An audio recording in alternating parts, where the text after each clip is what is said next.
So my name is Dr. Charles Ogumu, Chairman for KMPD Lower Eastern Branch. Today is day 56 of our strike here in Machakos that is under Lower Eastern Branch. And it's unfortunate because we really sympathize with our patients and we are looking forward to a quick resolution of this strike.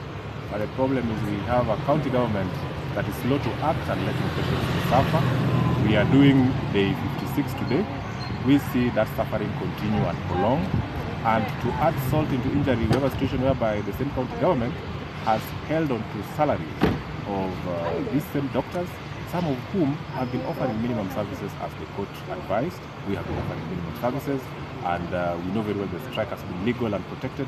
But then we have a transigent county government machinery that is hell-bent on withholding salaries. And we highly suspect that this money that they're withholding, they want to divert it somewhere, and that is really our biggest problem, because we know salaries are budgeted for from national government, and the pay slips come out as we know them, and therefore this money must be paid. We can just come from a negotiation meeting today, and what we have been proposed to, as I have already said now for the printer on day 56 of a strike, we still have drafts of roadmap that are inconclusive, proposals that do not obey what we already signed before.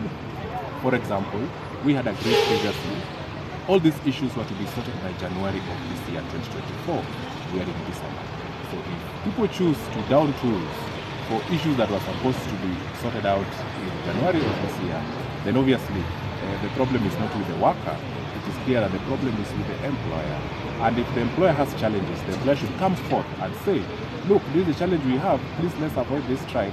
But now on the converse, we see the approach the employer is using is withholding salary. We want to say this is illegal, this is not what the judge said, and we condemn it in the highest forms possible as we continue seeing patients suffer. We want to urge the county government of Machakos to be responsive to patient needs and workers' needs. We want a situation where the workers are suffering, the patients are suffering.